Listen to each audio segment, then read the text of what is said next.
Welcome to this Dods webinar on Understanding the Budget 2024.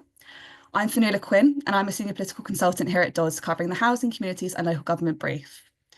So there has been a lot of reaction to this budget, both positive and negative, and through this webinar, we hope to provide you with some more clarity on the nature and the impact of this budget. So to do this, I'm joined today by our panellists, Jamie Selig, Mohammed Jamai and Carson Young. So Jamie is the Political Consultant for Economy and Financial Services here at Dods. Mohammed Jamai is the Director of Economic Policy at CBI, and Carson Young is the Head of Macro and Head of AI at IPPR. So for a little overview of the session, we're going to have a short presentation by Jamie first. We'll then come to opening remarks from Mo and Carsten, then turning to a short panel discussion before opening the floor for a Q&A. So please submit your questions throughout this session in the chat. We've had some really interesting questions through so far ahead of the webinar, so looking forward to getting to those in a little bit. So I will hand straight over to Jamie for your presentation, Jamie. Thank you, Fionnuala, and thank you everyone for attending our budget webinar. As we are pressed for time and couldn't possibly cover everything, during this short presentation, I'll provide a refresher on the key measures outlined in the budget, a review of the OBR's forecasts, and a quick overview of the politics of the budget. This is a budget that should be viewed in context, and there are two main contexts in which to view this budget: the primary mission of the government, which is growth, and the pressures on the public finances. The Chancellor, Rachel Reeves, has been very keen to position this budget as pro-growth and labelled the theme of the budget as invest, invest, invest. Both the Prime Minister and the Chancellor have been clear that the primary mission of the government is to deliver growth back into the economy. They have identified economic growth as being anemic and view substantial public and private investment as the solution to unlocking growth. The budget comes off the back of the International Investment Summit, which the government has said raised £63 billion in investment and will create 38,000 jobs. However, for months, the Chancellor has been warning of tough decisions being taken at the budget. Prior to the budget, she identified three main pressures on the public finances. First was the much discussed 22 billion black hole in the public finances. Second was unfunded compensation schemes, which the Chancellor has now allocated 11.8 billion to the compensation scheme for infected blood and 1.8 billion for victims of the Post Office Horizon scandal. Third, the Chancellor said, was the need to invest in public service after 14 years of Conservative government. This budget is also taking place in a context of decreased business and investor confidence. Several key business confidence index, including the CBIs and the S&Ps, were showing a marked decrease in business confidence. Rachel Reeves was therefore under pressure to deliver a budget that can balance fiscal responsibility, tax rises, and growth. The budget contains £40 billion worth of tax rises.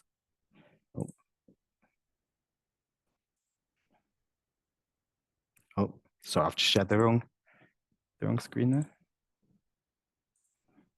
Apologies for that. Oh, let it update.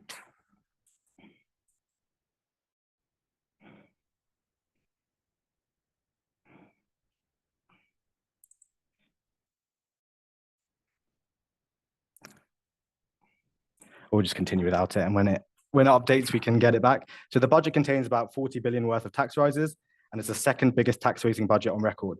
It also represented the largest increase in taxes at a budget since 1993. And the Office for Budget Responsibility confirmed that the tax burden would reach a historic high of 38% of GDP by 2029-30. The rise in employer national insurance is the biggest contributor to this at 25.7 billion, and national insurance on employers will rise by 1.2% to 15%. The OBR have said that instead of the 25 billion raised through employer national insurance on the scorecard, the actual figure will be closer to 16 billion. The government also announced rises to capital gains tax, in which they expect to raise 5.5 billion, and they also expect to raise around 6.5 billion by beefing up HMRC and cracking down on tax evasion and avoidance.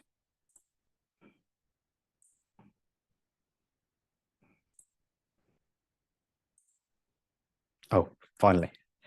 At the budget, the Chancellor confirmed key changes to the fiscal rules, the first being the stability rule. This rule reflects Labour's manifesto commitment to only borrowing for investment and not for day-to-day departmental spending.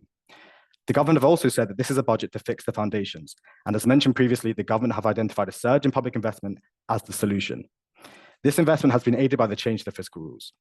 Rachel Reeves therefore announced the investment rule, which reflects the Labour's manifesto commitment to keep the core of the previous government's mandate for fiscal policy, which requires that debt must fall as a share of GDP by the 5th year of the forecast. However, Reeves has changed the methodology for calculating government debt to reflect the benefits of capital spending. The government will now use public sector net financial liabilities, or PSNUFL, which will provide an extra 50 billion in headroom against the fiscal rules.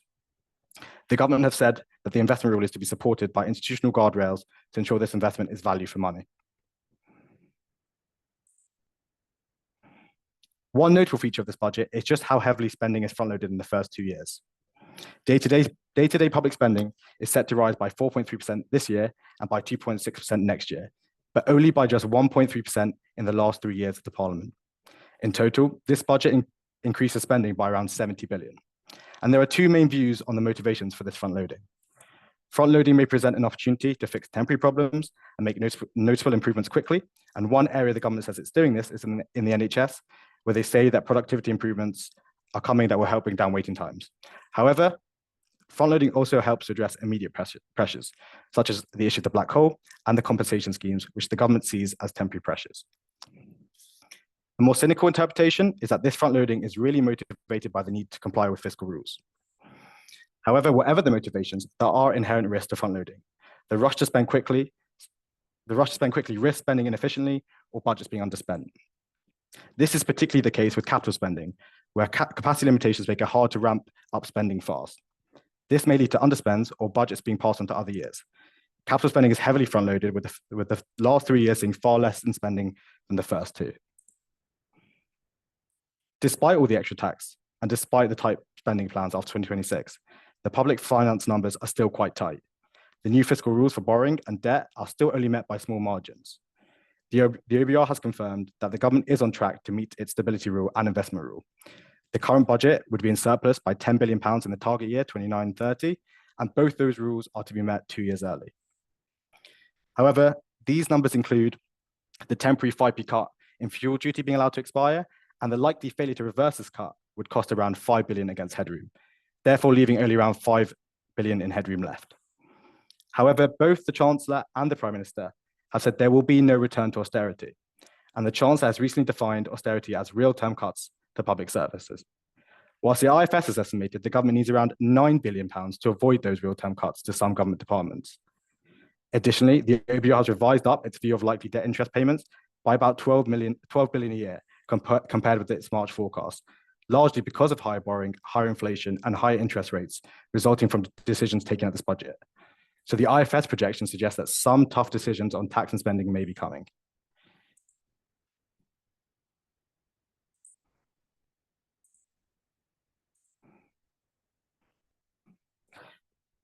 Paul Johnson, director of the IFS, has criticised the government's fiscal plans and questioned the front-loading of the spending in this budget. He says the government has penciled in implausibly low spending increases for the future in order to make the fiscal arithmetic balance. However, the Chancellor has described this as a once-in-a-parliament budget to wipe the slate clean. However, fiscal rules are a relatively new development in British politics. Fiscal rules were introduced in 1997 under Blair's government, and the first set of rules remained unchanged until 2008. The current rules are now the 9th iteration of the UK's fiscal rules, and this has drawn some criticism from economists, as the UK's fiscal rules have an average lifespan that is far lower than other developed economies. Fiscal rules are generally designed to endure in the medium to long term, and they are supposed to provide stability, predictability, and credibility to economic policy, whilst helping to maintain sustainable public finances by setting limits on budget deficits, public debt, and spending growth. If the fiscal rules outlined in this budget last the duration of the Parliament, then it will represent a departure from recent governments. The OBR has enjoyed prominence both in the lead up to the budget and with its economic and fiscal outlook. I will briefly run through their top-line conclusions from their report that accompany the budget.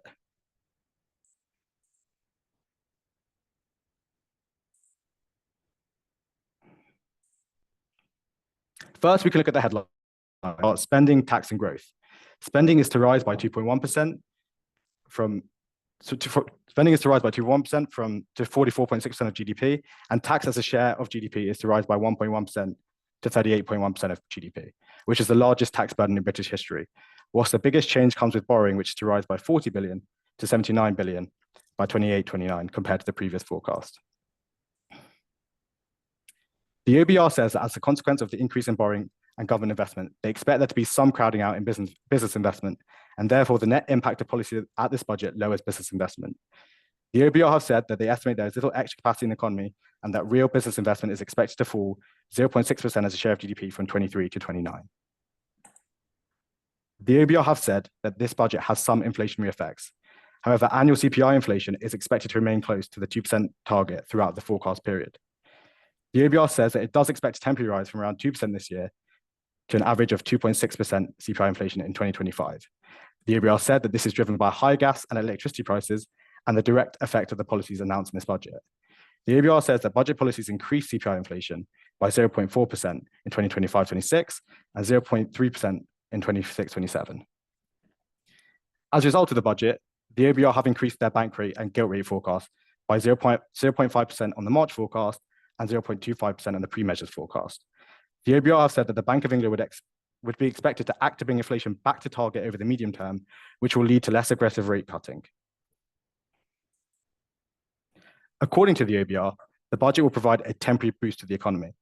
The pace of growth will peak next year at 2% before falling back to 1.5% later in the Parliament.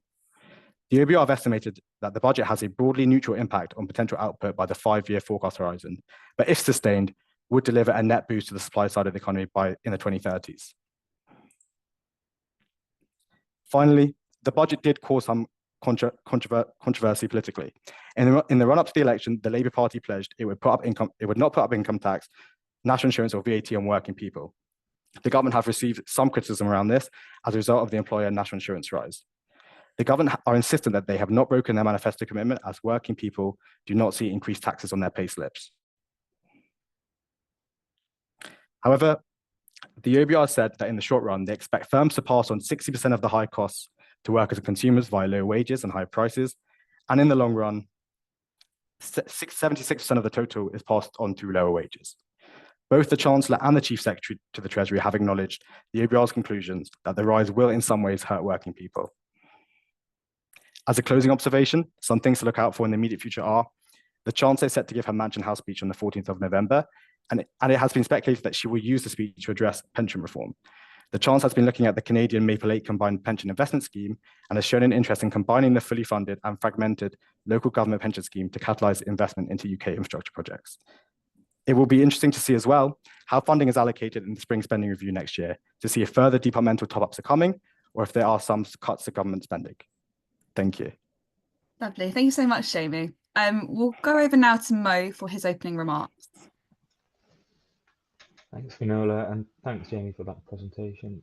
Yeah, I think from a business perspective, I mean, Jamie went over some of the figures, in particular on sort of like long-term growth. So maybe I'll just start there and sort of talk a bit about some of the other measures that were announced, in particular employers' national insurance. But I think, you know, 1.5% growth over the medium term is still pretty weak growth for the UK economy. And while the way that the process that you have around the OBR and how they will do sort of their costings is that things like planning reforms will not be taken into consideration when looking at economic forecasts.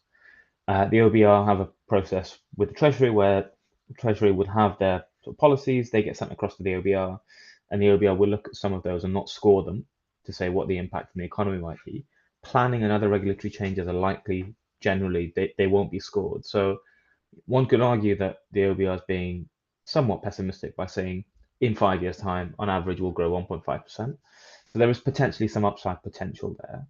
But I think overall, it is still quite a difficult situation that we find ourselves in from sort of in the UK economy.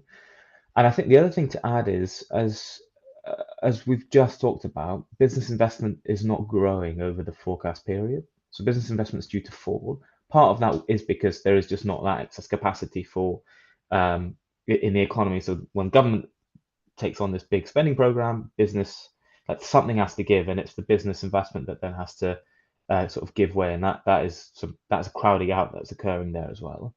But the other challenge that is driving that is really some of the tax policy changes that were announced last week. And in particular, the one that we have been most concerned about has been employers' national insurance. And while the headline rate increased by 1.2 percentage points to 15%, actually the change in threshold, where the sort of threshold at which businesses pay the national insurance went down from £9,100 to 5,000, drives the majority of the tax raise, but also the majority of the cost that is being passed on to business. And that is of much bigger concern, in particular in some of the sectors that government has talked about wanting to support and help grow.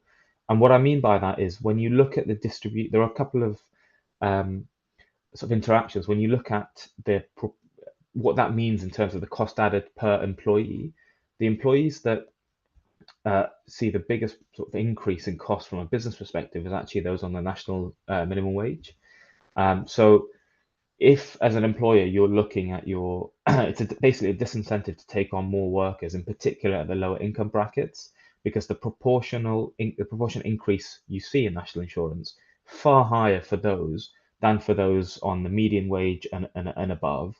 And so while we saw that announcement of 6.7% increase in national minimum wage, this is a big cost to and a big disincentive to take on more people. From our members, what we're hearing is that effectively that is a disincentive to take on more people. It's potentially sort of supports more automation, but really we expect there to be a reduction in the amount of, like, effectively a small increase in unemployment, which is what the OBR has also said. And it hits the biggest employers hardest. Those in retail, for example, if you think about some of the supermarkets where they have people on close to minimum wage, and those are generally low margin businesses. So big cost over here where the government has managed to raise a fair bit from business. But on the other side of supporting businesses, there hasn't really been that much that we've been able to come out and support and champion. We had an announcement of the corporate tax roadmap, which provides a bit more certainty on what taxes will be consulted on, what government will retain, including corporation tax at 25%, and they'll provide. So they are going to consult on providing greater tax certainty for major investments, which is, when you're investing in a big site, you want a bit more certainty ahead of making that investment, and they will work with HMRC to consult on that. But there isn't really that much on that other side to support business investment and growth. And that's one of the reasons why when we asked our members, we do a snap survey, and maybe we'll come on to talk about this in the panel a bit more. The vast majority of members thought that this was not a pro-growth budget and would not help address some of those fundamental issues that are holding back UK PLC from a productivity perspective. We also saw increases in capital gains tax, which led to sort of a surge in asset sales and business owners exiting ahead of their 30th of October. And there may be less incentive for SMEs to invest in their businesses if their returns are going to be lower because effectively the tax rate is higher. Alongside that, we saw an increase in inheritance tax, and in particular for agricultural sort of properties valued over £1 million. They will have significant impact on some sectors where either sort of family-owned businesses or in the agricultural space where cash flow is already quite tight, and this will impose a significant cost even if you are able to spread out inheritance tax payments over a 10-year period. So because government had committed to some of the manifesto pledges and maintaining those, the way that the taxes fell onto businesses in certain sectors will be felt quite acutely. And even the OBR acknowledged that most of that will be passed on to individuals, and so individuals will ultimately bear the burden. Almost 76% in the OBR's modelling of the cost of the increase in national insurance will be passed on to individuals either through higher prices or lower wages or lower wage growth. And you have to think, for most businesses, if they are thinking about sort of awarding 5% pay increase next year, they will effectively take off the national insurance because they will have a budget allocated for pay increases, or they will need to reduce their budget for investment and other activities to make that up. And I think some of that feels like it was missed by the government when we were engaging with them, and it's something that we will continue to work with them on. There were, smaller bits that we would welcome, like the commitment to have one major fiscal event every year, it's been great given that, it's kept us certainly quite busy in the last couple of years. We've had a lot of crises, but it would be much better to have that for a bit more certainty. And the last thing I'll say before I sort of pass back to Finola is there was a commitment to reform business rates, which was again a manifesto pledge. But I think the way that has been proposed adds more complexity to the system rather than making the system simpler and almost committing to the sort of wholesale reform of business rate system that we had expected to see. So there is effectively, they will have another multiplier for the retail, hospitality and leisure sector, so effectively for the high street. And then any business that has a rateable value over £500,000, there will be an additional higher rate multiplier that they will need to pay. But many of those will also be those anchor tenants on your high street. So again, it doesn't feel like it achieves quite the objectives that they set out to achieve. And it will be something that we'll have to see how it plays out, because this doesn't come into effect until 2026. But it's a cause of concern for us. Some of that relief is more than outweighed by the national insurance increase for employers. And so despite there being a sort of positive for the high street, that the increase in national insurance and the national living wage increase far outweighs any benefits that we'd seen on business rates. And they were the key things that we've heard from our members, and they were probably the things that have kept us busiest in the last couple of days, where we have been looking through the policy announcements, in the round. So they're probably the things I would try and highlight a little bit more from our perspective. Yeah, great. Thank you, Mo. I'm sure we'll come back to a few of those points in a little bit. So Carsten, if I can turn to you now for your opening remarks. Sure. Thanks very much for having me, and thanks for your remarks, Jamie and Mo, which I most completely agree with most of the points. So I'm just going to give the view of IPPR. We're like a large think tank on the budget, and the take and the way I would phrase it is that actually this budget, given all the constraints that the new government had, was a really serious, good budget.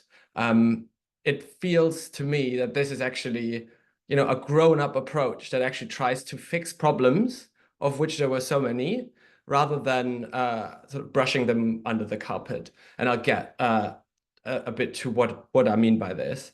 And I'll talk about, in my 5 minutes, about investment, about spending, and about the tax picture. And if that's possible, I will share a few slides. Can you see these? Yeah, great. So starting with investment. So just, talking about problems that were sort of brushed under the carpet. So a big problem that's been holding back UK growth, which you see on the left-hand side, is that we have had the lowest level of total economy-wide investment in the G7 group of advanced economies for 24 of the last 30 years. So if we're wondering why is productivity so low in the UK, this is the key chart: businesses, government investing very little. Also, when you just take out government investment for all of the last 30 years, below the G7 average, and at the bottom sort of in the bottom 25% of OECD countries. What the government inherited was this falling even more, by more than a third. On the right-hand side, you see our public sector net investment would have fallen from 2.6% of GDP to just 1.7%. And so one thing they did was to say, it's not even increasing investment, which is something I think we recommend it is needed, but keep it stable to the tune of 66 billion over the next over the rest of this parliament, which is investment you will have in infrastructure, in public service capital, so in things like schools and the NHS, And this is actually just, let me spend one more sentence on this. These aren't just numbers. Like, the UK is dreadfully behind when it comes to building public infrastructure. So, for example, in the last 25 years, France has built 21 tramways in different cities, even some that just have 150,000 inhabitants, equivalent to like Lincoln or Carlisle. In France, they would have built trams, and the UK has not even managed to build a tram in Leeds so far, the largest city in Europe without this form of mass transit. Similarly, we haven't built a new water reservoir in the UK since 1992, even though the population has grown by about 10 million. And even worse, like, we have, schools in this country being shut because there's no money to repair them. Like Rachel Rees mentioned in her budget speech, the St. Helens Primary School in Hartlepool was closed in February and has just been shut since because there's been no funding. So talking about, there are actual problems that need to be addressed in order to become a modern economy. So it's very important that the government chose to borrow to invest in these things, because otherwise business cannot thrive. And many economists, including former Bank of England Governor Mark Carney, have endorsed this. So I think that's the good news on fixing the problems in terms of investment. We can talk a bit about what does this mean for borrowing costs and so on. And then secondly, in terms of spending plans. So again, huge problems that hadn't been faced. So, about 8.6 million people on government waiting lists, on NHS waiting lists, about 6.4 million unique patients. So this is 1 in 10 people in the country being waiting for treatment. This is, I don't know how many people are now on this call, but about 9 or 10 people in this call will be on an NHS waiting list. And this is something that wasn't being addressed. 1 in 4 councils at risk of bankruptcy. And the plans that the government would have inherited from Jeremy Hunt would have seen another 15% cuts to unprotected apartments, which is on the right-hand side chart, the blue bar you see in other. So this would include justice and local councils. And one thing the Rachel Reeves did was averting these cuts, even though there will still be questions, which Jamie alluded to, how this looks like towards the end of Parliament. But basically, I say it's like a grown-up budget because I think few people in the country would say we can afford more cuts to councils. The ones penciled by Jeremy Hunt would have been almost as large as those during austerity post-2010. So that's I think a grown-up policy. Now, Mo mentioned taxes and the way businesses are affected by it. We completely agree that there would have been better tax options that would have been better for employment. For instance, doing more on CGT, capital gains tax, would have been better in terms of incentives. But looking at the overall picture, this is comparing where we now stand in terms of tax levels compared to other countries. And you see, due to this increase by Rachel Reeves, which actually, once you take economic effects into account, is about a 30 billion increase, we've now overtaken Poland in terms of tax level, but we're still below Spain, Germany, the Netherlands, let alone the Nordics. So we're becoming more of a continental European country in terms of tax levels. But by no means is this a very high level in international comparison. And the final point on tax I'd like to finish with is on the comments that were being made in terms of inheritance tax and farms relief. It's really staggering how much confusion there is around the impacts of this. So first of all, this was an exemption for a very specific asset class, agricultural land. Those farms had an exemption from inheritance tax that ordinary people do not have, right? If you don't own land, you're not benefiting from this tax relief. And just from a first principles perspective, you really don't want to tax different types of assets in different ways. So from an economics perspective, and the IFS and others say this as well, very good policy. Also, because of you had this exemption, agricultural land was basically used as an asset class, not for farmers to grow food, but for very wealthy people to store their wealth and not having to pay inheritance tax, which was actually bad for farming because it would increase land prices, which would prevent actual farmers from expanding. Finally, only a very small number of people would actually be affected by this tax. About 100 farm landowners in the UK, I understand Jeremy Clarkson included, who partly bought his farm in order to avoid inheritance tax because of this different treatment, would be affected. So it is not true that the majority of businesses or farmers would be hugely impacted by this. And it makes sense from an first principles economics perspective. I'll stop there and look forward to the panel. Lovely. Thank you, Carsten. Okay, so we'll come to our panel discussion now. So I do have one question for you, Ma. I think you've sort of already touched on this, but I just want to see if you had any other kind of further comments about how your members have reacted to the budget. Is there anything else that you'd like to add in here about kind of their reactions? Thank you. So like I said, we do a snap survey. So within an hour of the budget being announced, we go out to our members, and I mean, it's been quite telling this time that I took a cut of the data this morning. We've had sort of over 150 responses from Wednesday to this morning, and I mean, if we take a step back, I think to Carsten's point that there was, if we take the constraints that government had, then yeah, you could argue that they did the best that they could. But I think from our perspective, it was the fact that we didn't have a sort of a grown-up conversation about tax in the lead up in the general election that meant we were boxed in basically, and this was one of the ways that that they could have raised the money that they needed. But also, I think one of the things that has concerned our members in particular is that best will in the world, government spending accounts for 10 to 15% of total investment, depending on the measure that you look at. And the rest is foreign investment, businesses and individuals.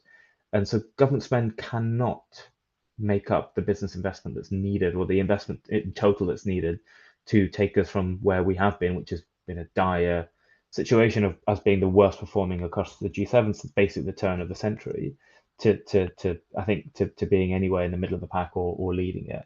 But I think member sentiment generally has been like, you know, as you would expect, given the amount of the burden that's fallen on business after this tax, after this budget, has been over, you know, broadly quite negative. The measures, I mean, more than sort of 80% of our members said that the employer's nix was problematic and it would add a lot of cost, reduce investment, potentially lead to some offshoring as well as reducing headcount.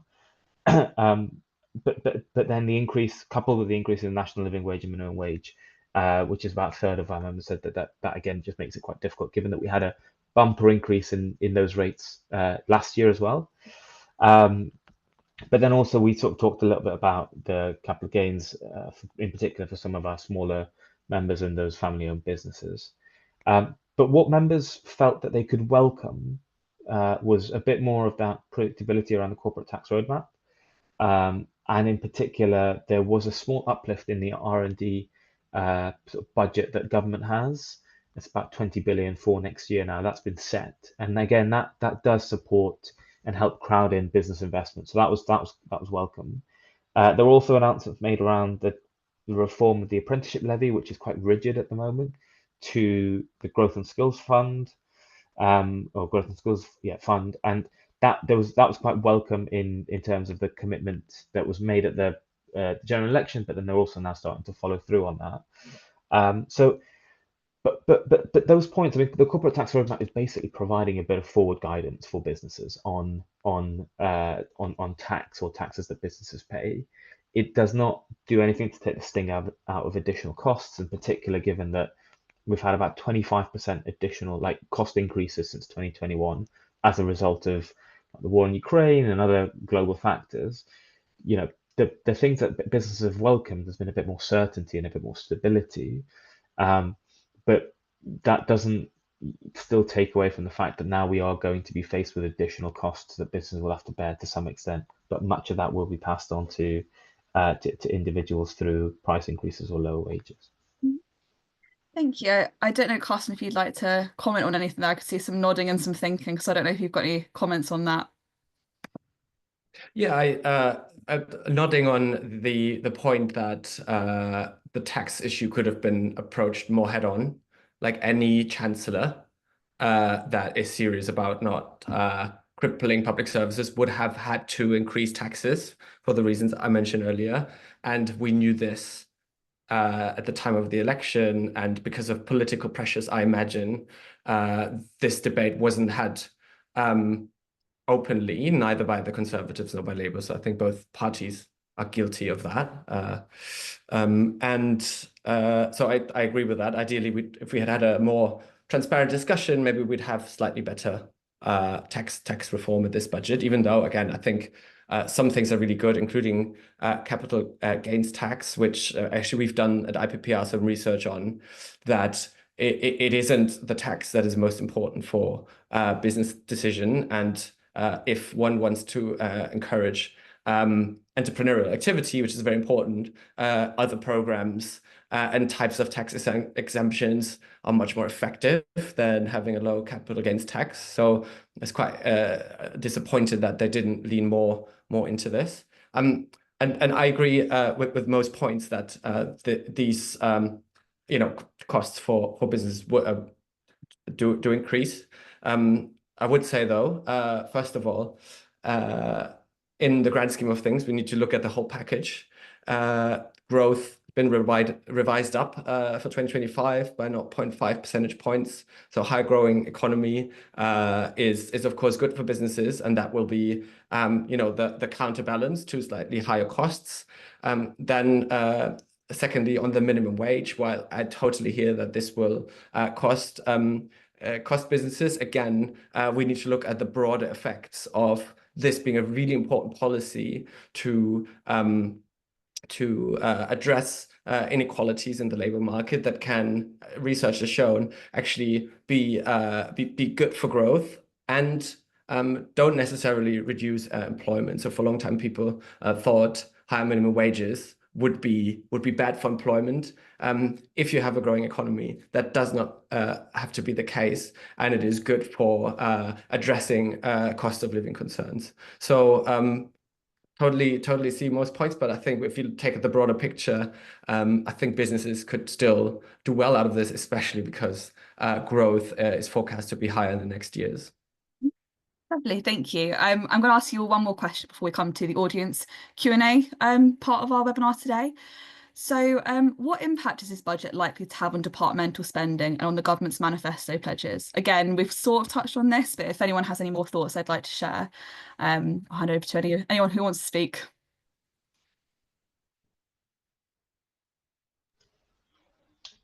So, I mean, look, so this budget set out is effectively a 1 year spending review alongside the budget to set the budgets for next year. And like I mentioned, like R&D spend, for example, we've very much welcomed that. I think we're now very much focused on the multi-year spending review that the Chancellor said would happen in late spring. We were expecting a date for that, but we haven't seen that yet. But they've said that would be a bit more mission-led tech sort of reform approach adopted on that, and that's what we'll be focusing on in particular, because some of the government departments where we expect to see, well, we would have expected to see potentially real-term increases like transport, are seeing real-term cuts. So the fiscal envelope for the next 4 or 5 years has been set, and it's really now focused on different departments. But that will be something that we then shift our focus on once we've taken a small breather in the next 2 weeks to look into. But I think there is a possibility that government could do a lot more through procurement and through how it spends its money, and there will be an office for the value of money. I always get the name mixed up. Set up to help do some of that. And again, our plan is to work quite closely with them once that's operational, because there are better ways to spend government money, and we have some ideas around how that might work around, in particular, in it being a bit more innovative in terms of how you procure projects and government sort of investment. What the Chancellor also said is that there will be a 10-year infrastructure strategy that is set out alongside the multi-year spending review that's done next year. And we really hope that that will be an opportunity to provide businesses with a bit more of that framework to look longer term and to provide a bit more predictability in what infrastructure will be delivered and when, to allow businesses to then co-invest and invest alongside. I know that doesn't quite answer your question, but it's something that we're turning our focus onto next, so we haven't quite got that member mandate yet on that. That's a great answer. Thank you, Mo. Are there any other comments on that, Carsten? Yeah, actually, just to pick up on that, completely agree that now is actually the most interesting announcements are still to come now. So in a way, this budget was more like, here's the rough outlines, or here are the overall outlines of tax and spend and borrowing and investment, but really filling this with life will be the most interesting thing to watch. And I agree the spending review will be absolutely key, as well as the government's industrial strategy, right? So they've said they want to follow in the US administration, the Biden administration's footsteps, which have been very bold and forward on industrial strategy, which businesses in the UK have really welcomed, partly because there was so much chopping and changing in the past years of government investment, but also in terms of industrial strategies. I think we had about 8 different growth plans in the last 10 years. So almost as many as chancellors. And so some stability will be really important, and filling this with life will be very interesting. And on most point of the public procurement, again, a victim of the constant chopping and changing of government investment plans, which was always sort of the weakest link in the budget. It was always deprioritized for some kind of short-term spending pressure. Now that we're getting long-term investment plans, this can actually be used to rebuild the government's way it does investment, the way it works with the private sector, with a long-term focus. So it's actually, I think, quite an exciting time for policy and people like on this call to watch to see what kind of institutions are being built. Some of them are fresh because of this industrial strategy approach. And we can all work towards making them work well for business and for the country as a whole. Lovely, thank you. Jamie, I know you're having some IT issues, so I want to check if you want to say anything on that, or if you're... Yeah, no problem. So I think one thing to note here is that fiscal headroom is very, very tight. So about 5 billion if we exclude the fuel duty cut. So any volatility in gilt in Bank of England rate calls into question the entirety of the plans. So the Prime Minister and the Chancellor do have some questions to answer on that, but I think the House of Lords Economic Affairs Committee has released a report, I think, in September about the sustainability of the debt, and in that report they called for a larger fiscal buffer to kind of protect the public finances from shocks. So I think this budget is quite vulnerable to shocks in ways that it probably needed to have quite a lot bigger fiscal buffer. Lovely, thank you, Jamie. I'm going to move on to our Q&A session now. Just again to prompt if anyone does want to submit any questions, just put them in the chat. But I've had some sent directly to me, so I will begin with this one. So, did the budget make the UK fairer, and will it increase growth? And how do you think this budget will help the UK's productivity issues? So a kind of two-parter there. If anyone wants to start with that one, maybe Carsten? Sure. So I think from a fairness perspective, I think probably the most important change in the budget was propping up of public services, because that next to tax and benefit changes, which were actually fairly proportional across the pay distribution. So in proportion to pay, most people are affected relatively equally.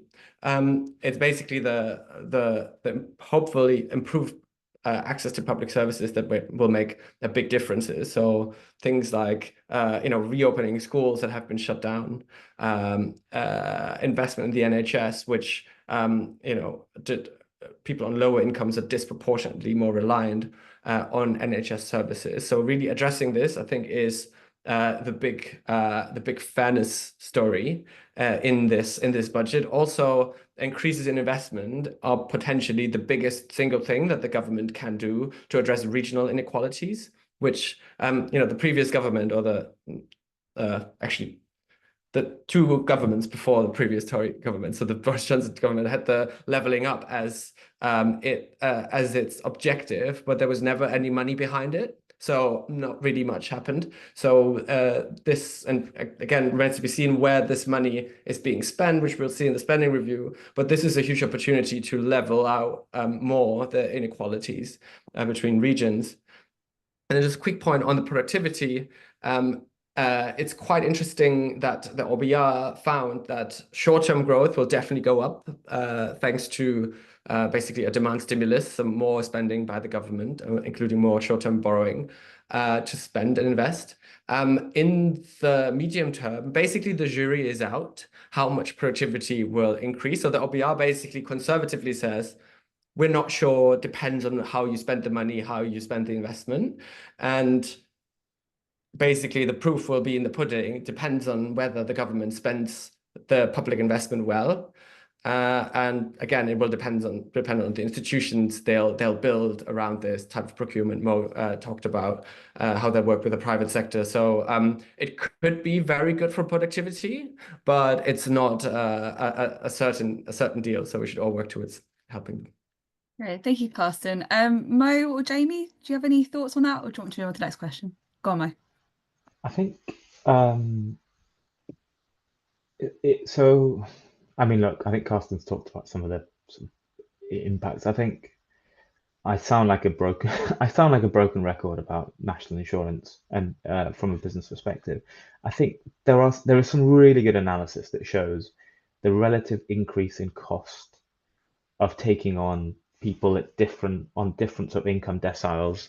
And I would, if we had a bit more time, I would have got some of those charts up. But basically, the increase in cost from hiring people at the lower end of the income distribution has gone up as a result of the way that the government has made the changes to national insurance contribution. So I think just from that perspective, it is regressive, effectively, that if you're on the lowest income decile, at lowest 10% of people on the income distribution, the cost of taking you on versus those on the other sort of deciles is much higher.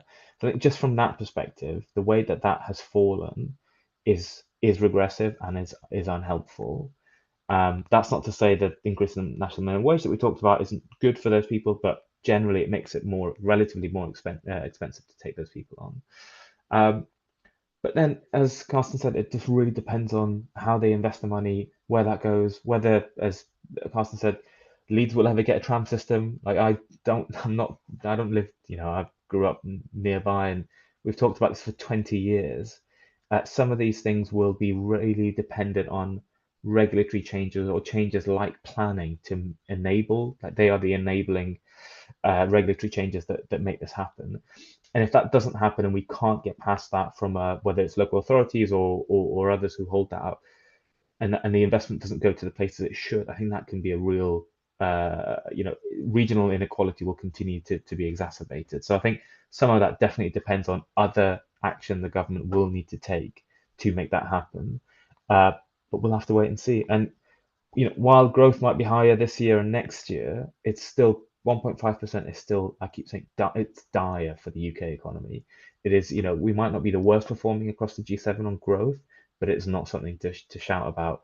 And I really hope that the OBR is just overly pessimistic on the impact that other changes will have that they haven't scored. But it is a fundamental issue that I'm still not convinced the government has managed to address through its big capital, sort of front loading that capital investment. But I'm quite happy in 2 years' time if we all regroup to be proven wrong on that. Lovely, thank you both. I'll move on to the next question now. So, could the panel reflect on why Reeves didn't mention climate or nature during her budget speech? It seemed to be an important gap given the government's strong stance on renewables, the focus on climate and nature in foreign policy, and with the budget taking place just ahead of COP29. So, yeah, reflections on why Reeves didn't mention climate or nature during the speech. Anyone has any thoughts on that one? I mean, I'm happy to sort of share a little bit. I think um, it's something that we have spoken a lot about. That the government and the current administration talks about growth, whereas although to be fair to Rachel Reeves, she talks a little bit about sustainable growth as we do, and I think sustainable growth has to be sustainable in terms of sort of climate and sort of being nature positive. Um, because it should not come at all costs. And that's one thing that we've spoken about for some time. Um, there was the potential to do more on the environment. I think, while she put up things like passenger duty and sort of made those remarks about private flights, there was also the potential to not keep the fuel duty freeze in place to encourage more of that transition towards electric vehicles. And um, there's one thing about the rhetoric and there's one thing about the actions. And I think the actions we should have seen more follow through, and there should have been a bit more on that. And I know businesses are quite keen to lean into that. We have long campaigned for that equalizing the VAT rates on public charging infrastructure versus at home. There are things that they could have done that they haven't done, and I wonder if they will continue to do, or they pick some of those up at the next opportunity that they have next year. But they should have. It's a fair point that there should have been more that they did to support that transition. The Climate Change Committee will update its forecasts and its seventh carbon. It'll publish its seventh carbon budget in February next year, and then we'll have the industrial strategy alongside that. And the industrial strategy will be the next opportunity that government has, I think, to really, double down on some of those sectors that could support us on the net zero transition and help the UK economy grow. So we are focusing a bit more on that as the next potential point that they have, given it will be in the spring. But yeah, it did feel like that there was a little bit missing on that front. I would agree. Great, thank you, Mo. I'll try and squeeze a couple more in before we finish today. So, got a great one here on local government because obviously I am the local government consultant, so I'm going to try and squeeze this one in. So, are there any thoughts on a commitment to local authority funding, but with a significant amount of it ring-fenced? Similarly, are there thoughts on a commitment to multi-year funding and whether this should all be ring-fenced, or does this risk concern with local authority departments having to bid for budgets? So, any thoughts on that one?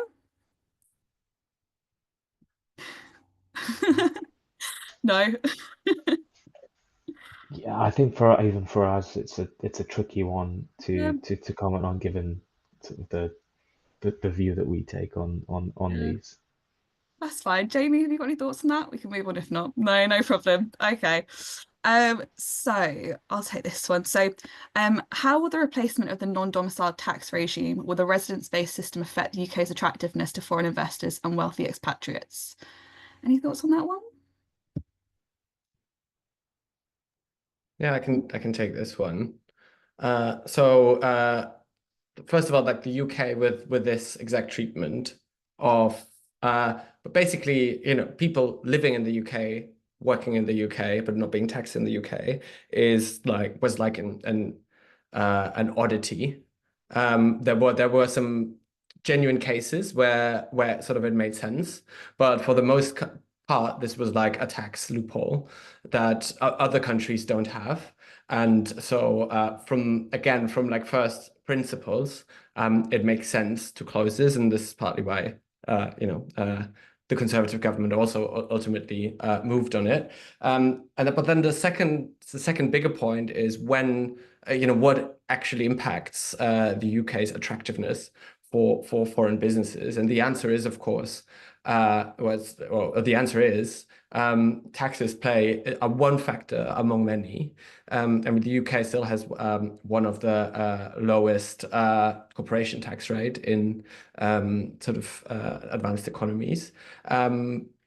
also in terms of other taxes, we're not particularly high or below many European countries. But finally, what really matters is sort of institutions, stable environment, which actually, if you look in the at the politics globally, the UK is currently seen as like a beacon of stability, with the government with a clear majority that talks about 10-year plans, talks about 10-year infrastructure strategy, that talks about harnessing industries of the future, that talks about upskilling, has world-class universities that provide the skills. So I think that in the current global environment is absolutely key, and not giving sort of tax loopholes to a few wealthy people.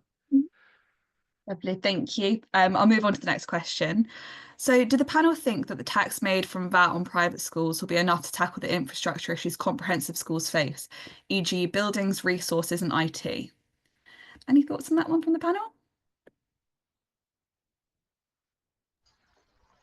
I mean, I'm not an expert on this, but generally we don't sort of do hypothecation of taxes. So I think it'll be one of those where it was a commitment that they made it during the manifesto, for the manifesto during the in the lead up to the election. But I don't think it was not one thing where the UK does not raise money in one area and then purely sort of hypothecate that or dedicate it to spending it in another. So it will be if that needs to be addressed, then they'll need to get the money from elsewhere. But like I say, I'm not an expert. Carsten might know more. Carsten, do you have any thoughts on this? Yeah, I think if I remember correctly, the numbers for school capital spending are about 3 billion extra for the next year and the one after. Whereas if I remember correctly, the VAT increase on private schools raises a lot less, and also I think raises perhaps a third or so of this.